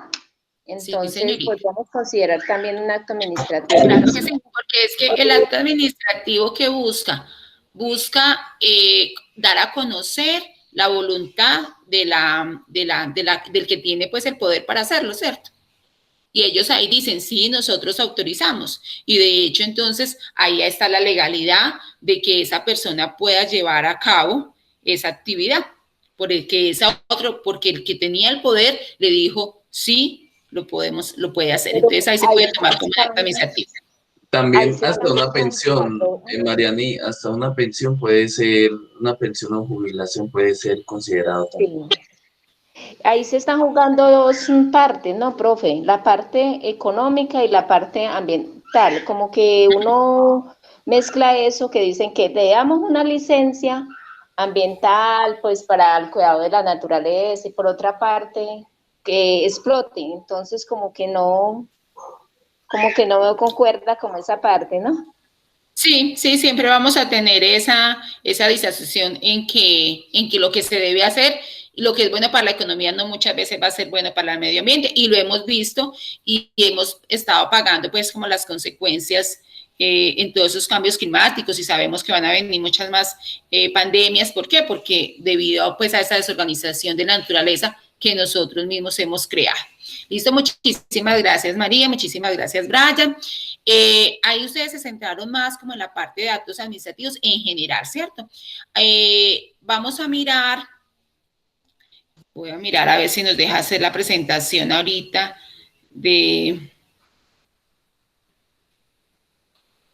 para mirar si podemos ver en el módulo. Si podemos ver en el módulo esa parte de actos administrativos. ¿Lo está dejando ver ahí? Sí, profe. Listo, perfecto. Porque quiero, bueno, como en 5 minuticos vamos a resumir mucho de lo que dijeron los compañeros. ¿Qué es un acto administrativo? Aquí está. Es aquella resolución o aquel informe, aquel documento que me expresa la voluntad de un funcionario que tenga pues como las facultades para hacerlo. Esos actos administrativos hay de muchas clases, entonces están los actos de trámite. ¿Cuál es ese acto de trámite? Es cuando, entonces como acá estamos mirando estos actos administrativos emitidos por la Administración de Impuestos, que es lo que realmente estamos mirando. Entonces, aquí, ¿quién va a ser la autoridad competente? La Administración de Impuestos, o sea, la DIAN, ¿cierto? ¿Ellos qué hacen? ¿Cuál es el acto de trámite para ellos? Cuando ellos inician una investigación, o mejor dicho, obviamente que ellos ya tienen allá, cuando a uno le llega un requerimiento de la DIAN, nosotros lo llamamos requerimiento, ¿cierto? Que sería el acto de trámite. Cuando le llega ese requerimiento, la DIAN ya tiene toda la información nuestra. ¿Por qué? ¿Quién le ha dado esa información? ¿Quién le ha dado esa información a la DIAN?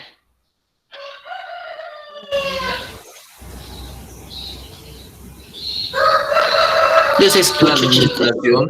La cámara, cuando uno se estudia, ya está, uno ya... La información nuestra la tiene la DIAN, ¿por qué? Porque los bancos le tienen que pasar toda la información, la notaría le tiene que pasar información. La exógena, que ustedes han oído lo de la exógena, ¿cierto? Fuera de Hernán, ¿quién más ha oído lo de la exógena? ¿Lo han oído? Yo, profe.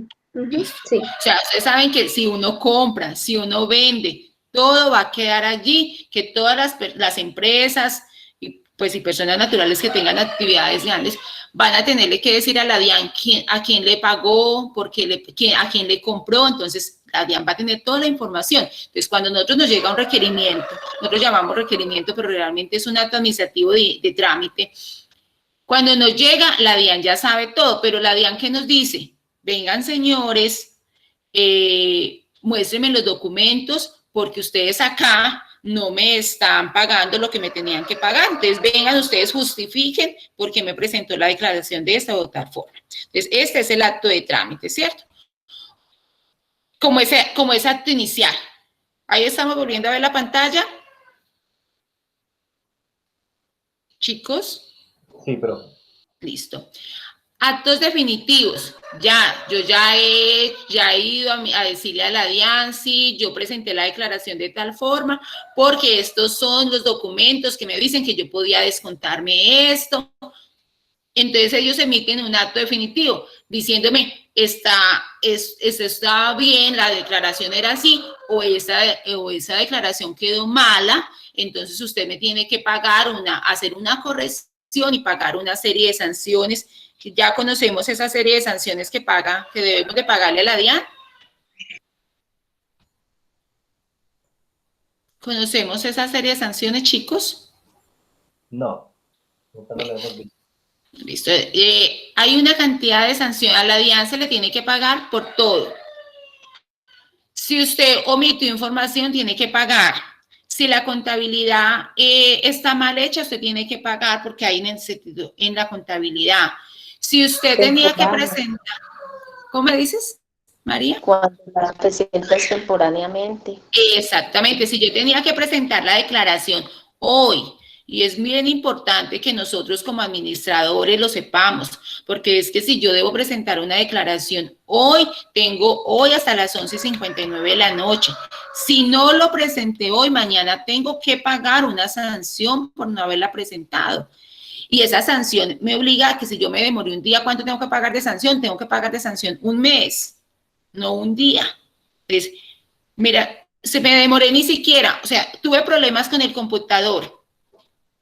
Yo no pude presentar esa declaración hoy.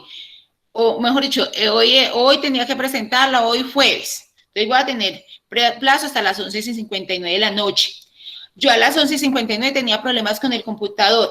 Lo alcancé a pasar, a presentar y en la página de la DIAN me va a decir que la presenté el viernes 26 a las 12:03. La DIAN me puede venir y decir a mí, no, señor, es que usted me la presentó y además se lo va a decir de hecho porque esto ya es automático. Eso ya no es que el funcionario vaya y mire. Usted tenía que presentar esa obligación el 25 y me la presentó ¿cuándo? El 26. Entonces, ¿qué tiene? ¿Y usted qué no hizo ahí? ¿No me pagó sanción por ese, no me la pagó ahí o no me la mostró que así pueda hacer que luego la vaya a pagar? Pero usted no me la liquidó la sanción por presentarlo después extemporáneamente. Entonces, venga, señor, corrija su declaración, entonces hay que pagar sanción por corregir, hay que pagar sanción por extemporaneidad porque la presentó tarde, entonces todo eso va aumentando las sanciones. Entonces eso es el acto administrativo que me va a decir ellos, primero me van a decir venga, dígame por qué la presentó mal, o sea, me van a pedir documentos, me van a pedir revisiones, esos son los actos administrativos que hace la DIAN. Vamos a mirar acá. a continuar. Está entonces la citación, el acto administrativo de citación. Ellos simplemente nos llaman y nos dicen, vengan señores aquí a la DIAN que tenemos unos inconvenientes y tenemos un plazo para ir a hacer para irnos a presentar allá en la DIAN. Eso también pasa mucho en la parte aduanera, que tenemos unos tiempos para que nos digan. Y en la parte jurídica, ¿no? También. Listo. Porque lo citan a una persona a que dé una prueba de algo y si no asiste lo vienen a buscar a la casa, se lo llevan. Claro. Exactamente. Está la acción de cobro, o sea, un acto administrativo de cobro que acuérdate que aquí estamos mirando los de la DIAN, el acto administrativo de cobro simplemente nos dicen, usted tiene que pagar. Usted aquí, yo ya surtí todos los efectos, yo ya miré, usted ya me trajo pruebas, ya está todo el proceso y usted tiene, ¿y cuál es mi acto administrativo? Que le tengo que cobrar. O cuando nos dicen, por ejemplo, las personas que no presentaron declaración, hemos revisado la información presentada ante la DIAN por entes, ¿cierto? Por empresas, y usted movió en su cuenta más de 45 millones, nos dicen exactamente cuánto era el valor para esa declaración de ese año. Entonces, venga, lo invitamos a que usted presente la declaración y pague su declaración. O usted presentó su declaración y no la pagó, lo invitamos a que usted pague su declaración. El derecho de petición, nosotros tenemos derechos, o sea, nosotros podemos ir a decirle a la DIAN, venga, yo le voy a dar un derecho, a solicitar un derecho de petición para que usted me resuelva esta inquietud, para que usted me resuelva esta solicitud que hice y todavía no me han dado. Devoluciones a saldos a favor, que todos los contadores tenemos muchos miedos a esas devoluciones de saldo a favor. ¿Por qué? Porque es que la DIAN, para hacer esas devoluciones de saldo a favor, que le dicen a uno, sí, venga, yo le reviso, venga, yo reviso que eso que usted me está pidiendo de devolución de saldo a favor, si sea competente, si sea realmente lo que tenía que devolver. Entonces, ahí vamos a mirar el saldo a favor. En el IVA solamente pueden pedir devoluciones de saldo a favor las productores de bienes exentos. Sabemos que en el IVA, ¿qué tanto manejan ustedes IVA? Muy poco, profe. En el IVA hay unos IVAs de bienes excluidos, hay unos IVAs de bienes gravados, hay unos IVAs de bienes exentos. Solamente, entonces, eso es como un listado. Exactamente, la DIAN me dice cuáles son bienes exentos, cuáles son bienes excluidos, cuáles son bienes gravados. Entonces, solamente los productores de bienes exentos y los exportadores pueden pedir esa devolución de IVA, pero también podemos pedir devolución de ¿qué? Devoluciones por impuestos de renta. Ahorita con lo de la pandemia, ellos hicieron mucho más fácil esas devoluciones y de hecho se hicieron unas devoluciones a nivel país mucho más rápidas, mucho más express. Ellos dijeron devoluciones express, buscando ¿qué? Buscando darle a las empresas a esos dineros que en ese momento estaban tan escasos por la pandemia y que la DIAN los tenía ya represados, que no habían, o que la misma empresa no había solicitado esas devoluciones. Le dijeron, listo, venga, yo le voy a devolver. Y me reservo el derecho de que en cualquier momento yo pueda ir a su empresa y que usted me muestre la contabilidad y me muestre si esas devoluciones sí eran competentes, ¿cierto? O sea, les devolvió, pero ellos se reservaban el derecho de luego ir a revisarlo en cualquier momento. Aquí están siempre la DIAN me tiene que notificar a mí en la dirección que yo tengo inscrita en el RUT, que sabemos que es el RUT, ¿cierto? Sí, profe. Entonces, en esa dirección que yo tenga en el RUT, en esa dirección, a ese correo me va a llegar a mí la notificación. Por eso también la DIAN me dice, si usted no tiene actualizado su RUT, usted tiene que actualizar su RUT máximo un mes después de que haya cambiado alguna información, porque si no, eso también me da sanción. Eso también hace que yo tenga inexactitud en mis datos, entonces eso también me da sanción. Entonces yo no le puedo ir a alegar a la DIAN, no es que a mí nunca me llegó que usted me estaba requiriendo, porque la DIAN, como lo tiene todo planeado, me dice, no, es que la obligación de que mantener su RUT actualizado, su dirección actualizada, su correo actualizado es suya. Entonces, venga, mire, acá tiene que cobrar, tiene que pagar por lo que le estaba yo diciendo que pagara, pero fuera de eso pague porque no estaba actualizado su RUT. Entonces, ante eso, uno que tiene que decir, si no se había dado cuenta, si no había mirado el correo, si había cambiado el correo, simplemente cuadrar con la DIAN, pagarle lo que tiene, pero no le puede decir que es que ese no es su correo, que ese ya no es su dirección, porque entonces le va a decir, venga, entonces también lo sanciono porque no tenía actualizado su RUT. Cuando no puede, cuando mandó la dirección y le dicen que allá no vive, ellos pueden hacer un emplazamiento. Entonces el emplazamiento es que lo van a hacer a través de otros medios, ¿cierto? Por medio de prensa, por medio de edictos. Aquí lo van a hacer entonces. Facilidades de pago, ese es otro acto administrativo. La DIAN también lo hizo muchísimo ahorita en la pandemia, mejoró esas facilidades de pago. O sea, si yo le debía a la DIAN, ese era el momento durante la pandemia, que estuvo más o menos como de marzo hasta noviembre del año pasado, para yo hacer esas facilidades de pago. O sea, si yo le debía algo a la DIAN en ese momento dijo, listo, si usted me debe, porque ellos casi siempre piden garantías, pero ahí en ese momento de la pandemia dijeron, listo, mira, hasta para plazo, yo le voy a dar un plazo a 1 año sin tener que darme garantías. Y fuera de eso, bajaron los intereses, porque ya sabemos que yo creo que eso sí lo deben saber, porque es siempre muy común que le diga a uno, deberle a la DIAN es muy peligroso. ¿Por qué?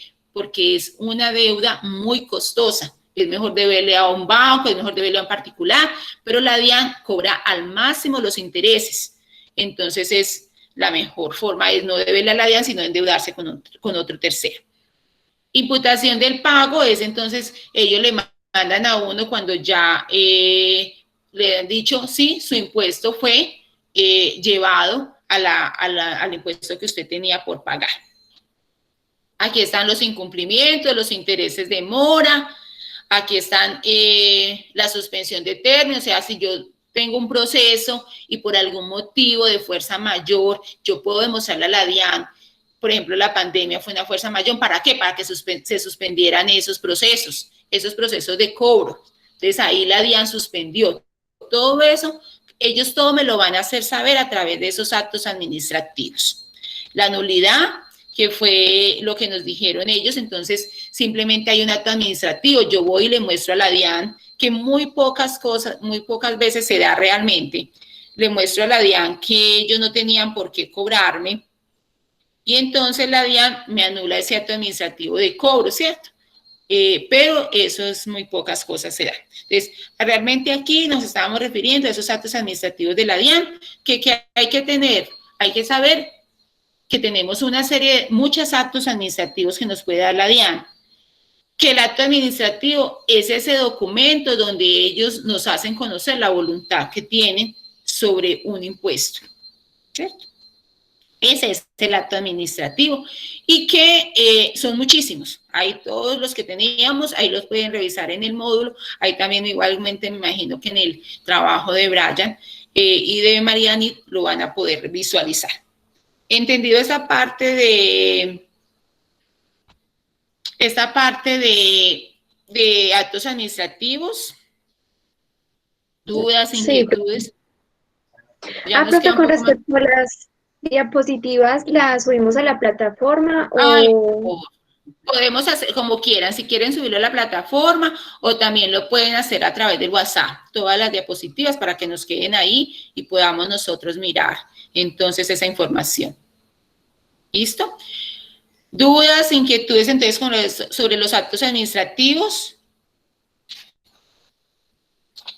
Chicos, comentarios. No, profe. Ay, por Dios, es que ya nos acabó la clase. Listo.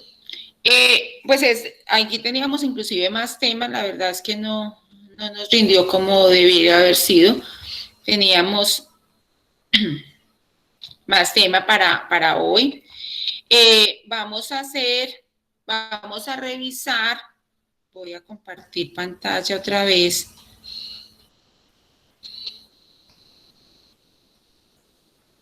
Para que revisemos, por favor, la próxima semana igual vamos a tener unas exposiciones. Entonces, déjenme yo acá.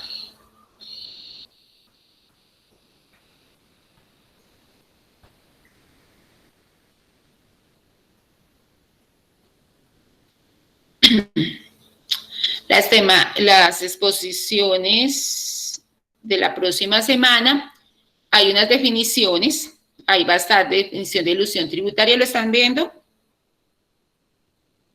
Sí, Chicos, profe. elusión tributaria, evasión tributaria, concurso de acreedores, declaraciones tributarias, emplazamiento, ente económico, establecimiento de comercio, ganancias ocasionales, grandes contribuyentes, impuesto a las remesas. Estas son definiciones. Vamos a mirar una exposición sobre inversión extranjera. Entonces, todo lo que es la inversión extranjera, pues la información de inversión extranjera. Una exposición sobre qué es entidad controlada del exterior, qué es el beneficiario efectivo y qué es el intercambio automático de información. Eso es muy, pero muy valioso en esta parte de la globalización. Estos tres términos nosotros los tenemos que reconocer, porque cuando nosotros salimos a hacer inversión, o sea, nosotros vamos, invertimos por allá en el exterior en empresas, debemos conocer estas tres definiciones. Y vamos a mirar los tratados de libre comercio en Colombia. Somos 9 personas, ¿cierto? Ustedes escogen, por ejemplo, para las definiciones podemos hacerlo, partir la mitad. ¿Cuántas definiciones son? 1, 2, 3, 4, 5, 6, 7, 8, 9, son 10. Entonces serían 2 personas y que cada una haga 5 y 5. ¿Lo escogemos de una vez? Profe, yo me hago con Claudia. Pero entonces en esta, listo, entonces mire, en inversiones, porque las definiciones las hacemos entonces de a uno. Una sola persona que haga 5 definiciones y otra persona que haga otros 5. Bueno, profe. ¿Quién hace definición? Yo, profe, hago la definición. ¿Y quién dijo yo? Me dices no. Marianita. Marianita, entonces hace definición, 5 definiciones de las 5 primeras, ¿sí? ¿Listo? 5 definiciones de las 5 primeras. Listo. Y la otra persona que va a hacer definición, ¿quiénes son?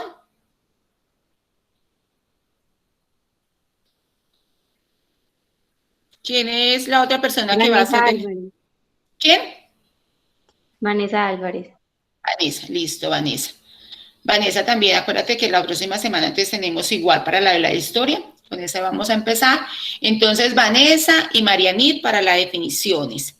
Listo. Inversión extranjera. 2 personas que nos ayuden con inversión extranjera. Claudia, profe. Claudia, ¿y quién más? Y Brian Hernán. Brian.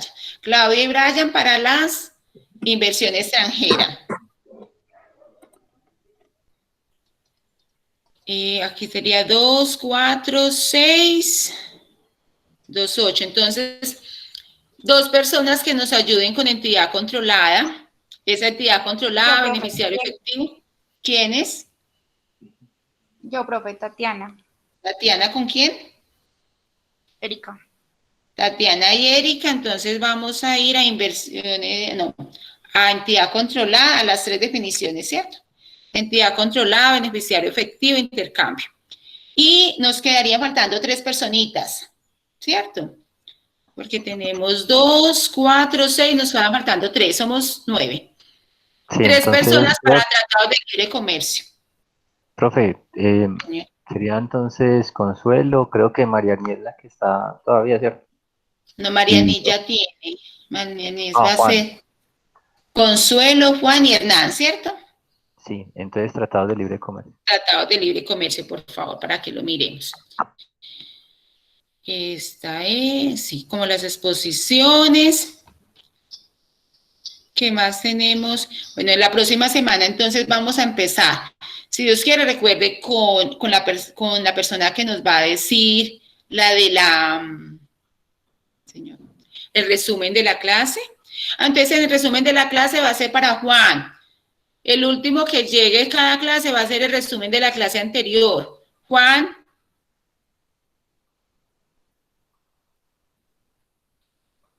Él escribió, profe, como que no tiene el micrófono. Listo, pero para que, me imagino que está oyendo que entonces la próxima resumen lo va a hacer Juan Guillermo, que es el resumen de la clase. Las noticias, yo creo que nos llevamos mucho tiempo en las noticias, ¿cierto, chicos? Yo creo que en las noticias vamos a tener que decir que nos partamos el grupo. 4 personas hacemos noticias una semana y las otras 5 las hacen la próxima semana. Entonces, la próxima semana en noticias solamente 4 personas. Oye, ustedes ya mirarán allá para que no nos demoremos porque mire que hoy no nos alcanza el tiempo. 4 personas para noticias. Luego seguiría Vanessa con la que no alcanzó a hacer hoy de la exposición. Luego seguiría yo con el tema que tengo propuesto, que lo íbamos a hacer hoy, y ya luego vendríamos con las exposiciones. ¿Listo? Preguntas, inquietudes, ¿cómo Profe, vamos? ¿puedo hacer desde ente económico hasta impuesto a las remesas y Marianit de ilusión a emplazamiento? Sí, no sé, si quieres, cuadra con Marianis y ustedes ya cuadran cuáles, cada una cuáles van a hacer. Listo, cuadras con ella, porfa, Vanessa. Listo, profe. Listo. Listo, preguntas, inquietudes, comentarios, ¿cómo vamos? Chicos, los oigo. Ninguna, Profe, yo le escribí para que me agregue porfa al grupo. Ay, ¿no estás en el grupo de WhatsApp? No, señora. Listo, Tatiana, qué pena contigo. Ya mismo lo hago antes de que se me olvide. Y a Juan también. Ay, Juan, entonces el teléfono de Juan, porfa, que lo coloquen ahí. Entonces, por favor, si tú lo tienes, o me lo colocan escribió. En el chat. ¿Usted ve el chat? Sí, yo veo entonces el chat. Entonces, ahorita veo el chat para poderlo hacer.